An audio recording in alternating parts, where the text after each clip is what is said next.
Hi friends, welcome to Smilaskitchen. ഇന്നത്തെ recipe നല്ല അടിപൊളി നല്ലൊരു അഫ്ഗാനി പനീറാണ്.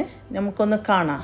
ആദ്യം ഒരു ബൗൾ എടുക്കുക. അതിലോട്ടേക്ക് ആവശ്യത്തിനുള്ള ചൂട് വെള്ളം, പിന്നെ പാക്കറ്റ് 200 ഗ്രാമിൻ്റെ പാക്കറ്റാണ് പനീർ, അതിലോട്ടേക്ക് ഇടുക. എന്നിട്ട് ഒരു 10 മിനിറ്റത്തേക്ക് അടിച്ചു വെക്കുക. പിന്നെ സവാള, പച്ചമുളക്, കരിവേപ്പില വേണമെങ്കിൽ ചേർക്കുക, വെളുത്തുള്ളി, ഇഞ്ചി. ആദ്യം ഒരു കടായി എടുത്ത് അതിലോട്ടേക്ക് സവാള 2 എണ്ണം ഇതേപോലെ സ്ക്വയറായി കഷാക്കുക, 2 പച്ചമുളക്, ഒരു 6 വെളുത്തുള്ളി, കരിവേപ്പില ആവശ്യത്തിന് കുറച്ച് ചേർക്കുക, പിന്നെ ഇഞ്ചി, പിന്നെ ബദാം ഒരു 2 table spoon, 2 table spoon cashew, അതും ഇട്ടിട്ട് ആവശ്യത്തിന് കുറച്ച് വെള്ളം, ആ സവാള മുങ്ങുന്നത്രയുള്ള വെള്ളം ചേർത്തിട്ട് അടച്ച് വെച്ചിട്ട് വേവിക്കുക. പിന്നെ ഒരു ഏലക്ക, 2 ഗ്രാമ്പു, പിന്നെ ചെറിയ കഷ്ണം പട്ട, അതും കൂടെ അതിലോട്ടേക്ക് ഇടുക.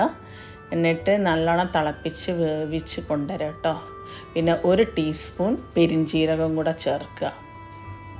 എന്നിട്ട് ഒന്ന് ഇളക്കുക. എന്നിട്ട് അടച്ച് വെച്ചിട്ട് ഒരു 5-10 മിനിറ്റ് ഒന്ന് മീഡിയം ഫയറിലാവട്ടെ. അത് ഒന്ന് വേകുമ്പോഴത്തേക്ക് ഒന്ന് ചെറുങ്ങനെ വറ്റി വരും കേട്ടോ. ഒന്ന് വറ്റിയതിന് ഒത്തിരി വെള്ളം ഉണ്ടാവുള്ളൂ. അത് തണുക്കാൻ വെക്കുക. അതിന് ശേഷം നല്ല പേസ്റ്റായിട്ട് അരച്ചെടുക്കാനുള്ളതാണ്. എന്നിട്ട് ഇതെല്ലാം കൂടെ നല്ല ചെറിയൊരു മിക്സിയിലിട്ടിട്ട് നല്ലോണം അരച്ചെടുക്കുക. ഇത് എളുപ്പത്തിൽ കഴിയാനുള്ളതേ ഉള്ളൂ, ഈ ഒരു പണിയേ ഉള്ളൂ കേട്ടോ.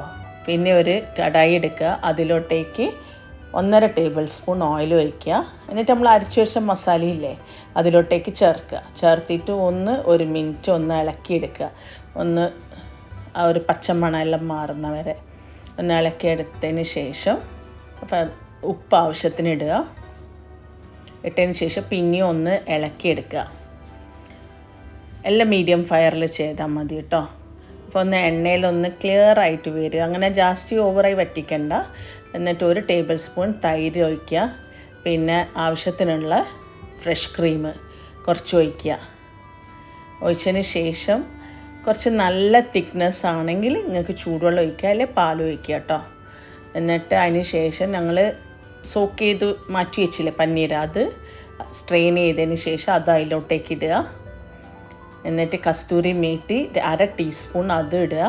അതും നല്ലോണം ഒന്ന് കൈനെ കൊണ്ട് ഒന്ന് പൊടിച്ചെടുക്കണം കേട്ടോ. അത് ഇട്ടതിന് ശേഷം ലാസ്റ്റ് ഒരു തിള വരുമ്പോഴത്തേക്ക് ഓഫാക്കുക. ഗാർണിഷ് ചെയ്യാൻ വേണ്ടിയിട്ട് മല്ലിയില ഇടുക.